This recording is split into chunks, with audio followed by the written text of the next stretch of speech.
it's not working. It's not working. Is it not working? Should be working. It is working. Okay. There you go. I'm trying to assume my comedian's pose. I'm relaxed and confident.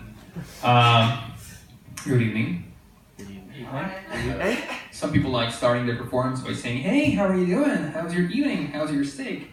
But we know how we're doing, right? The gates of hell is opening.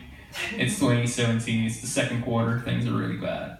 And I think that's, it's fitting we're going to talk about two strong female characters because, we men, we had our go at running civilization and look where it got us.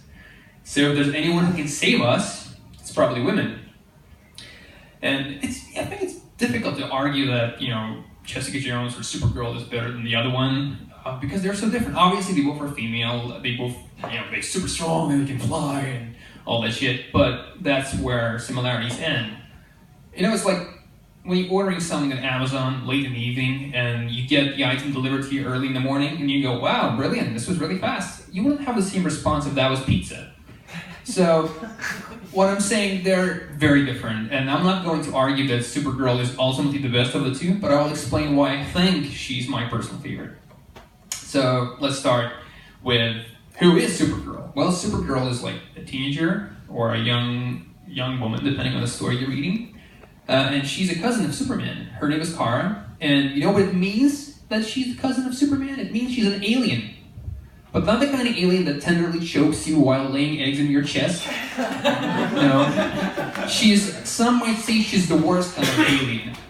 The kind of alien that takes your job. That's right, she's an immigrant. She is from planet Krypton. And some might argue that there were perfectly capable, homegrown American women ready to be bitten by a radioactive dung beetle or something to become the next superheroine.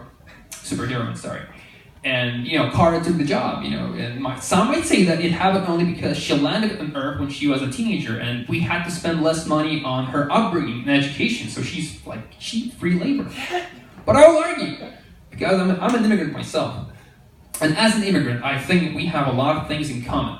First of all, Kara, she has X-ray vision. She's super strong. She can fly because she's powered by the by the radiation from the sun. And as a person who was brought up in a Russian family, I have a lot of special qualities as well. Because we are brought up to survive in the harshest, most brutal environment. And while English children are taught how to tie their own shoelaces and make their own peanut butter sandwiches, I remember my grandmother telling me how to unfreeze a corpse to fuel the fire. I have a lot of useful skills. Now, Kara also comes from a society of super advanced aliens because, she did manage to get from Krypton all the way to Earth, even though with a little delay and detour. And now, this is a secret, okay? Only insiders know this information, but you guys are cool because there's only 6 of you. I can tell you this thing. Every single kid from a post-Soviet country has GPS tracker in their shoes.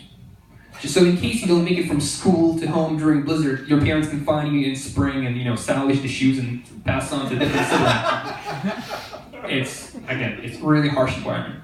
And last thing but not least, Kara is, she has to be very resourceful. She has to be creative because, she has to fight these amazing supervillains that threaten not only cities, they threaten entire planets.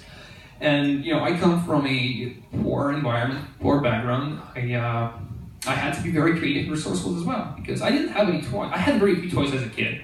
I had to stretch the concept of a toy so that walls and rocks would count as toys. I'd never had pencils or paper. My mom would give me like a stale piece of bread and I would chisel things in it with my teeth. So why are you laughing? Kill people. What I'm saying, if you come from an environment where you're treated like an alien or an outsider and you have to be really resourceful and creative to thrive in that environment or to survive, you might feel somewhat related to Kara.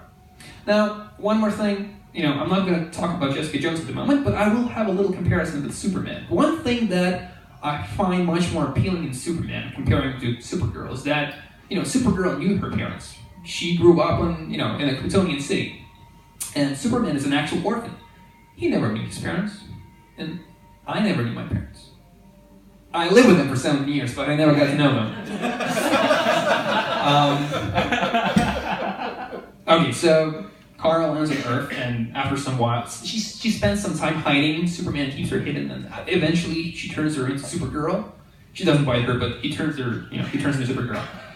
And the name of the superhero is super important to me. Okay, I was brought up with old school comics, and I like descriptive, bold names, so like Spider-Man or Magneto. Magneto, you know the guy has something to do with magnets or metal. Spider-Man, you're not quite sure what the relationship with spiders the guy has, but at least you know that maybe putting him next to Arachnophobia Boy and the Flying Man during the Christmas dinner is a bad idea. And Jessica Jones is like, what's up with her? I'm not quite sure. Jessica, that she possesses super strength? Can she manipulate weather? Is she a really amazing ventriloquist? I don't know. I want to know straight away when I'm choosing the comic book. But I guess it all comes down to, what the character stands for. And obviously it's difficult to condense 40 years or 20 years of storylines into a little paragraph, but I can do it because, as I said, I'm very creative and resourceful. Because I'm a Russian. So, for me, Supergirl is essentially a very young person who's trying to find her own identity. She's trying to establish herself. She doesn't want to be in the shadow of Superman forever. She wants to be a person of her own. And she's young. She's rash. She makes mistakes, and I can totally relate to that because I have no freaking idea who I am. I have no clue. I actually spent 2 months thinking I'm a sonar. And most of my entries from my personal journal all go like this. Those were really 2 awkward months for my friends. Yeah, but I think you all should relate to this because I don't think most of you know what you're doing with your life yet, right? And if you do, you're lying to yourself. You're just coping with anxiety. You are not in control. You are not confident. You are not cool. I locked myself outside my flat a few days back, and I had to stand outside and wait for the maintenance guy to bring my key so I could open the door.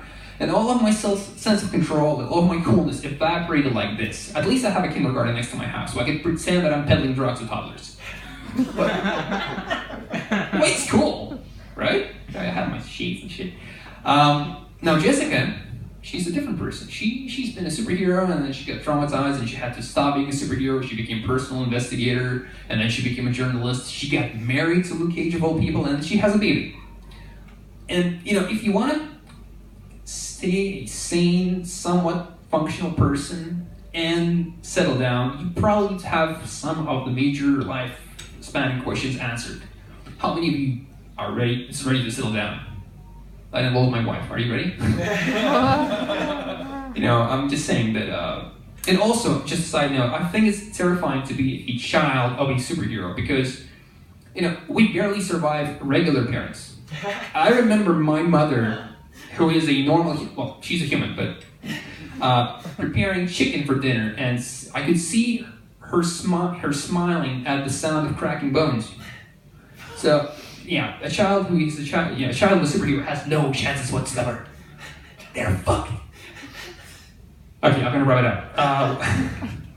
Before you all get really freaked out.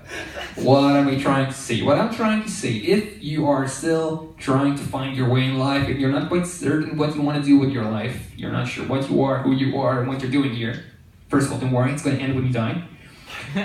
But if you feel like an alien and you're still searching for yourself, you should probably go for Supergirl. Thank you. Go for it.